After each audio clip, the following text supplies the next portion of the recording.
ನವದಂಪತಿ ಸೂರಜ್ ಗಾನವಿ ಆತ್ಮಹತ್ಯೆ ಪ್ರಕರಣದ ವಿಚಾರಕ್ಕೆ ಸಂಬಂಧಪಟ್ಟಂತೆ ಈಗ ಗಾನವಿ ಕುಟುಂಬಸ್ಥರು 7 ಜನರ ವಿರುದ್ಧ ಎಫ್ಐಆರ್ ದಾಖಲಾಗಿರುವಂತಹ ಒಂದು ಮಾಹಿತಿ ಲಭ್ಯ ಆಗ್ತಾ ಇದೆ. ಗಾನವಿ ಕುಟುಂಬದ 8 ಮಂದಿಯ ವಿರುದ್ಧ ಎಫ್ಐಆರ್ ಆಗಿದೆ.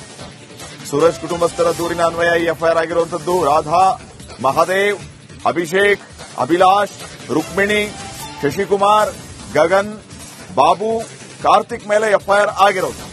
ವಿದ್ಯಾರಣ್ಯಪುರ ಠಾಣೆಯಲ್ಲಿ ಸಂಜಯ್ ದೂರನ್ನ ನೀಡಿದ್ರು. ಈ ಸಂದರ್ಭದಲ್ಲಿ ಈ ದೂರಿನಲ್ಲಿ ಹಲವು ವಿಚಾರಗಳನ್ನು ಅವರು ಪ್ರಸ್ತಾಪ ಮಾಡಿದ್ದಾರೆ. ಗಾನವಿ ಕುಟುಂಬ ವರದಕ್ಷಿಣೆಯ ಕಿರುಕುಳ ಆರೋಪವನ್ನು ಏನ್ ಮಾಡಿದೆ, ಅದು ಸುಳ್ಳು ಆರೋಪದಿಂದ ನೊಂದು ಸೂರಜ್ ಆತ್ಮಹತ್ಯೆಯನ್ನ ಮಾಡಿಕೊಂಡಿದ್ದಾನೆ ಅಂತ ಇವರು ದೂರಿನಲ್ಲಿ ಬರೆದಿದ್ದಾರೆ. ಹಾಗೇನೆ ಸೂರಜ್ ತಾಯಿ ಜಯಂತಿ ಆರೋಗ್ಯ ಸ್ಥಿತಿ ಗಂಭೀರವಾಗಿದೆ. ಇವರು ಸುಳ್ಳು ಆರೋಪಗಳನ್ನ ಮಾಡಿದ್ದರಿಂದ ನೊಂದು ಅವರು ಆತ್ಮಹತ್ಯೆಗೆ ಶರಣಾಗಿದ್ದಾರೆ ಅನ್ನುವಂತಹ ವಿಚಾರವನ್ನ ದೂರಿನಲ್ಲಿ ದಾಖಲಿಸಿ ಇವರೆಲ್ಲರ ವಿರುದ್ಧ ಕಂಪ್ಲೇಂಟ್ ಅನ್ನ ಕೊಟ್ಟಿದ್ರು. ಗಾನವಿ ಕುಟುಂಬದ 8 ಮಂದಿಯ ವಿರುದ್ಧ ಈಗ ಇವರು ಕೊಟ್ಟ ಕಂಪ್ಲೇಂಟ್ ಅನ್ವಯ ಎಫ್ಐಆರ್ ಆಗಿದೆ.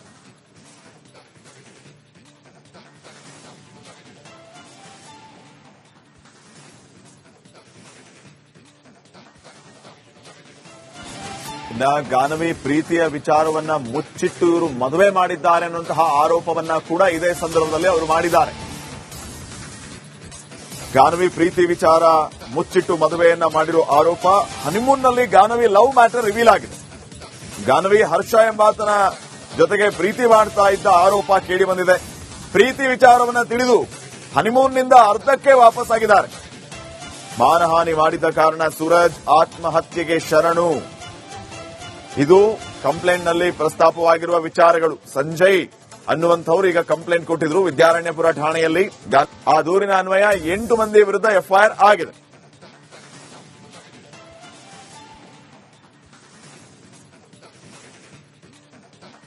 ಇನ್ನಷ್ಟು ಅಪ್ಡೇಟ್ಸ್ ಅನ್ನ ಕೊಡ್ತಾರೆ ಪ್ರತಿನಿಧಿ ಅರವಿಂದ್. ಈಗ ನೇರ ಸಂಪರ್ಕದಲ್ಲಿ ಜಾಯ್ನ್ ಆಗಿದ್ದಾರೆ. ಅರವಿಂದ್, ಎಫ್ಐಆರ್ ನಲ್ಲಿ ಯಾವೆಲ್ಲ ವಿಚಾರಗಳನ್ನು ಉಲ್ಲೇಖ ಮಾಡಿ ಎಫ್ಐಆರ್ ಮಾಡಲಾಗಿದೆ?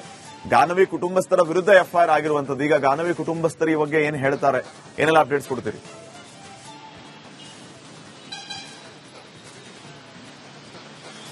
ಎಸ್ ಶ್ರೀಪಾದ್, ಖಂಡಿತವಾಗ್ಲೂ ಕೂಡ ನವದಂಪತಿಯ ಸೂಸೈಡ್ ಕೇಸ್ ಪ್ರಕರಣ ಏನಿತ್ತು, ಇದು ಬಹಳಷ್ಟು ಚರ್ಚೆಗೆ ಗ್ರಾಸವಾಗಿದ್ದಂತಹ ಪ್ರಕರಣ ಆಗಿತ್ತು. ಕಂಪ್ಲೀಟ್ ಆಗಿ ಸೂರಜ್ ಮತ್ತು ಕುಟುಂಬಸ್ಥರದ್ದೇ ತಪ್ಪು ಅನ್ನುವ ರೀತಿಯಲ್ಲಿ ಬಿಂಬಿಸಿದ್ರು ಅನ್ನುವಂತಹ ಆರೋಪ ಈಗ ಸದ್ಯ ಕೇಳಿ ಬರ್ತಾ ಇರುವಂತದ್ದು. ಈಗ ಸೂರಜ್ ಅವರ ಕುಟುಂಬಸ್ಥರು ಗಾನವಿ ಅವರ ಕುಟುಂಬಸ್ಥರ ವಿರುದ್ಧ ಕಂಪ್ಲೇಂಟ್ ಕೊಟ್ಟಿರುವಂತದ್ದು ವಿದ್ಯಾರಣ್ಯಪುರ ಪೊಲೀಸ್ ಠಾಣಾ ವ್ಯಾಪ್ತಿಯಲ್ಲಿ. ಈಗ ಅದು ಎಫ್ಐಆರ್ ಕೂಡ ಆಗಿದೆ. ಸುಮಾರು 8 ಜನರ ವಿರುದ್ಧ ಈಗಾಗಲೇ ಎಫ್ಐಆರ್ ಕೂಡ ದಾಖಲಾಗಿರುವಂತದ್ದು. ಪ್ರಮುಖವಾಗಿ ಎಫ್ಐಆರ್ ನಲ್ಲಿ ಹಲವು ಅಂಶಗಳ ಉಲ್ಲೇಖವನ್ನು ಅವರು ಮಾಡಿದ್ದಾರೆ. ಅಂದ್ರೆ ಸೂರಜ್ ಮತ್ತು ಗಾನವಿಯ ಮದುವೆ ಆಗುತ್ತೆ. ಡಿಸೆಂಬರ್ ಆ ಒಂದು ಮದುವೆ ಆದ ಬಳಿಕ ಅವರು ಶ್ರೀಲಂಕಾಗೆ ಹನಿಮೂನ್ಗೆ ಹೋಗ್ತಾರೆ. ಹೋದ ಬಳಿಕ ಅಲ್ಲಿಂದ ಅರ್ಧಕ್ಕೆ ಅವರು ವಾಪಸ್ ಆಗ್ತಾರೆ. ಆಗುವಂತ ಸಂದರ್ಭದಲ್ಲಿ ಆಕೆ ಅಂದ್ರೆ ಶ್ರೀಲಂಕಾದಲ್ಲಿ ಹರ್ಷ ಅನ್ನುವಂತ ಹುಡುಗನ ನಾನು ಪ್ರೀತಿಸ್ತಾ ಇದ್ದೆ ಅನ್ನುವಂತ ವಿಷಯವನ್ನ ಸೂರಜ್ ಹೇಳ್ತಾಳೆ. ಆಘಾತಕ್ಕೊಳಗಾದಂತಹ ಸೂರಜ್ ಆ ಒಂದು ವಿಷಯವನ್ನ ಅವರ ಕುಟುಂಬಸ್ಥರಿಗೂ ಕೂಡ ತಿಳಿಸಿರ್ತಾನೆ. ಅಲ್ಲಿಂದ ಅವರು 21ರಂದೇ ಮರಳಿ ಬರ್ತಾರೆ. 22ನೇ ತಾರೀಕಿನಂದು ಗಾನವಿಯನ್ನ ಅವರ ಕುಟುಂಬಸ್ಥರು ಅಂದ್ರೆ ಅವರ ಸಹೋದರ ಅಭಿಷೇಕ್ ಜೊತೆಗೆ ಇನ್ನುಳಿದವರು ಎಲ್ಲರೂ ಕೂಡ ಅವರನ್ನ ಕರೆದುಕೊಂಡು ಹೋಗ್ತಾರೆ.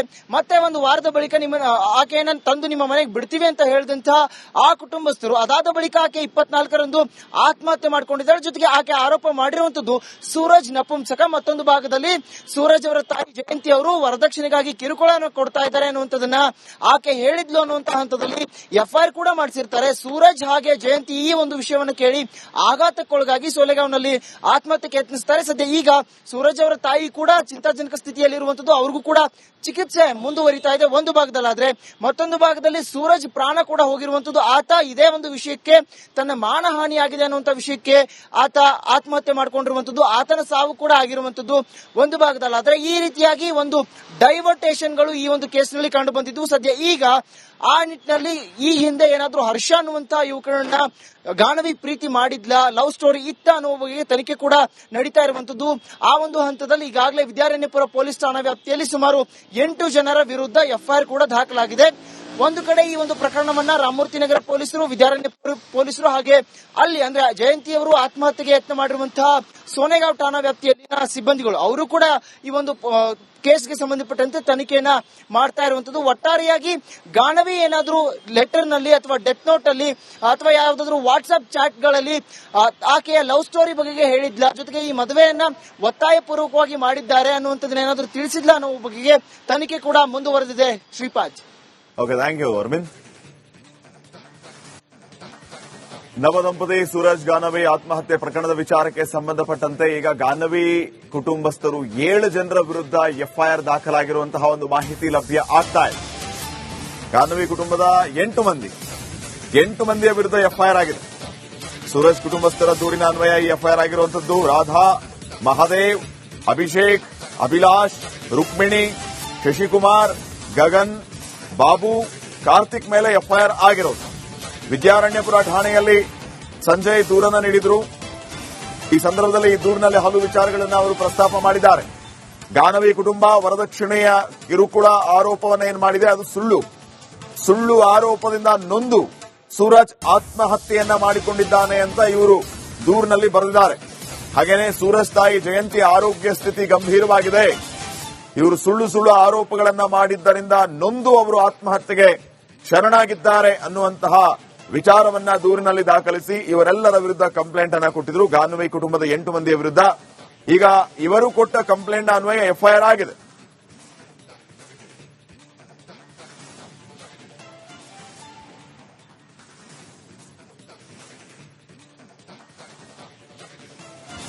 ಇನ್ನ ಗಾನವಿ ಪ್ರೀತಿಯ ವಿಚಾರವನ್ನ ಮುಚ್ಚಿಟ್ಟು ಇವರು ಮದುವೆ ಮಾಡಿದ್ದಾರೆ ಅನ್ನುವಂತಹ ಆರೋಪವನ್ನ ಕೂಡ ಇದೇ ಸಂದರ್ಭದಲ್ಲಿ ಅವರು ಮಾಡಿದ್ದಾರೆ.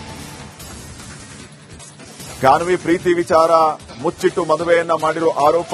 ಹನಿಮೂನ್ನಲ್ಲಿ ಗಾನವಿ ಲವ್ ಮ್ಯಾಟರ್ ರಿವೀಲ್ ಆಗಿದೆ. ಗಾನವಿ ಹರ್ಷ ಎಂಬಾತನ ಜೊತೆಗೆ ಪ್ರೀತಿ ಮಾಡ್ತಾ ಇದ್ದ ಆರೋಪ ಕೇಳಿ ಬಂದಿದೆ. ಪ್ರೀತಿ ವಿಚಾರವನ್ನ ತಿಳಿದು ಹನಿಮೂನ್ನಿಂದ ಅರ್ಧಕ್ಕೆ ವಾಪಸ್ಸಾಗಿದ್ದಾರೆ.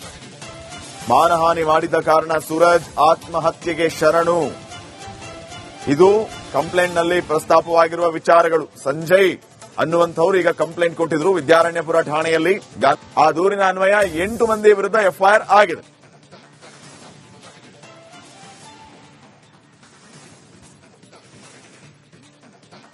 ಇನ್ನಷ್ಟು ಅಪ್ಡೇಟ್ಸ್ ಅನ್ನ ಕೊಡ್ತಾರೆ ಪ್ರತಿನಿಧಿ ಅರವಿಂದ್. ಈಗ ನೇರ ಸಂಪರ್ಕದಲ್ಲಿ ಜಾಯ್ನ್ ಆಗಿದ್ದಾರೆ. ಅರವಿಂದ್, ಎಫ್ಐಆರ್ ನಲ್ಲಿ ಯಾವೆಲ್ಲ ವಿಚಾರಗಳನ್ನು ಉಲ್ಲೇಖ ಮಾಡಿ ಎಫ್ಐಆರ್ ಮಾಡಲಾಗಿದೆ? ಗಾನವಿ ಕುಟುಂಬಸ್ಥರ ವಿರುದ್ಧ ಎಫ್ಐಆರ್ ಆಗಿರುವಂತದ್ದು. ಈಗ ಗಾನವಿ ಕುಟುಂಬಸ್ಥರು ಈ ಬಗ್ಗೆ ಏನು ಹೇಳ್ತಾರೆ, ಏನೆಲ್ಲ ಅಪ್ಡೇಟ್ಸ್ ಕೊಡ್ತೀರಿ?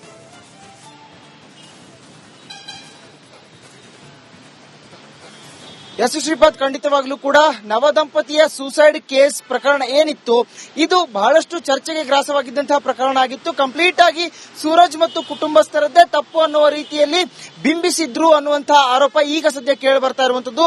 ಈಗ ಸೂರಜ್ ಅವರ ಕುಟುಂಬಸ್ಥರು ಗಾನವಿ ಅವರ ಕುಟುಂಬಸ್ಥರ ವಿರುದ್ಧ ಕಂಪ್ಲೇಂಟ್ ಕೊಟ್ಟಿರುವಂತದ್ದು ವಿದ್ಯಾರಣ್ಯಪುರ ಪೊಲೀಸ್ ಠಾಣಾ ವ್ಯಾಪ್ತಿಯಲ್ಲಿ. ಈಗ ಅದು ಎಫ್ಐಆರ್ ಕೂಡ ಆಗಿದೆ. ಸುಮಾರು 8 ಜನರ ವಿರುದ್ಧ ಈಗಾಗಲೇ ಎಫ್ಐಆರ್ ಕೂಡ ದಾಖಲಾಗಿರುವಂತದ್ದು. ಪ್ರಮುಖವಾಗಿ ಎಫ್ಐಆರ್ ನಲ್ಲಿ ಹಲವು ಅಂಶಗಳ ಉಲ್ಲೇಖವನ್ನು ಅವರು ಮಾಡಿದ್ದಾರೆ. ಅಂದ್ರೆ ಸೂರಜ್ ಮತ್ತು ಗಾನವಿಯ ಮದುವೆ ಆಗುತ್ತೆ ಡಿಸೆಂಬರ್.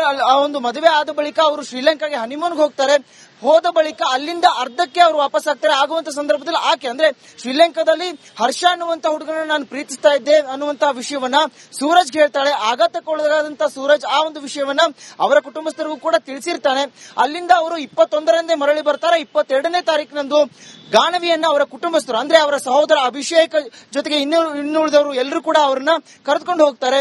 ಮತ್ತೆ ಒಂದು ವಾರದ ಬಳಿಕ ಆಕೆಯನ್ನ ತಂದು ನಿಮ್ಮ ಮನೆಗೆ ಬಿಡ್ತೀವಿ ಅಂತ ಹೇಳಿದಂತಹ ಆ ಕುಟುಂಬಸ್ಥರು ಅದಾದ ಬಳಿಕ ಆಕೆ 24ರಂದು ಆತ್ಮಹತ್ಯೆ ಮಾಡಿಕೊಂಡಿದ್ದಾರೆ. ಜೊತೆಗೆ ಆಕೆ ಆರೋಪ ಮಾಡಿರುವಂತದ್ದು ಸೂರಜ್ ನಪುಂಸಕ. ಮತ್ತೊಂದು ಭಾಗದಲ್ಲಿ ಸೂರಜ್ ಅವರ ತಾಯಿ ಜಯಂತಿ ಅವರು ವರದಕ್ಷಿಣೆಗಾಗಿ ಕಿರುಕುಳವನ್ನು ಕೊಡ್ತಾ ಇದ್ದಾರೆ ಅನ್ನುವಂಥದ್ದನ್ನ ಆಕೆ ಹೇಳಿದ್ಲು ಅನ್ನುವಂತಹ ಹಂತದಲ್ಲಿ ಎಫ್ಐಆರ್ ಕೂಡ ಮಾಡಿಸಿರ್ತಾರೆ. ಸೂರಜ್ ಹಾಗೆ ಜಯಂತಿ ಈ ಒಂದು ವಿಷಯವನ್ನು ಕೇಳಿ ಆಘಾತಕ್ಕೊಳಗಾಗಿ ಸೋಲೆಗಾಂವ್ನಲ್ಲಿ ಆತ್ಮಹತ್ಯೆಗೆ ಯತ್ನಿಸುತ್ತಾರೆ. ಸದ್ಯ ಈಗ ಸೂರಜ್ ಅವರ ತಾಯಿ ಕೂಡ ಚಿಂತಾಜನಕ ಸ್ಥಿತಿಯಲ್ಲಿರುವಂತದ್ದು. ಅವ್ರಿಗೂ ಕೂಡ ಚಿಕಿತ್ಸೆ ಮುಂದುವರಿತಾ ಇದೆ ಒಂದು ಭಾಗದಲ್ಲಾದ್ರೆ, ಮತ್ತೊಂದು ಭಾಗದಲ್ಲಿ ಸೂರಜ್ ಪ್ರಾಣ ಕೂಡ ಹೋಗಿರುವಂತದ್ದು. ಆತ ಇದೇ ಒಂದು ವಿಷಯಕ್ಕೆ ತನ್ನ ಮಾನಹಾನಿಯಾಗಿದೆ ಅನ್ನುವಂಥ ವಿಷಯಕ್ಕೆ ಆತ ಆತ್ಮಹತ್ಯೆ ಮಾಡಿಕೊಂಡಿರುವಂತದ್ದು. ಆತನ ಸಾವು ಕೂಡ ಆಗಿರುವಂತದ್ದು ಒಂದು ಭಾಗದಲ್ಲಾದ್ರೆ. ಈ ರೀತಿಯಾಗಿ ಒಂದು ಡೈವರ್ಟೇಷನ್ಗಳು ಈ ಒಂದು ಕೇಸ್ನಲ್ಲಿ ಕಂಡು ಬಂದಿದ್ವು. ಸದ್ಯ ಈಗ ಆ ನಿಟ್ಟಿನಲ್ಲಿ ಈ ಹಿಂದೆ ಏನಾದ್ರೂ ಹರ್ಷ ಅನ್ನುವಂತ ಯುವಕರನ್ನ ಗಾನವಿ ಪ್ರೀತಿ ಮಾಡಿದ್ಲ, ಲವ್ ಸ್ಟೋರಿ ಇತ್ತ ಅನ್ನುವ ಬಗ್ಗೆ ತನಿಖೆ ಕೂಡ ನಡೀತಾ ಇರುವಂತದ್ದು.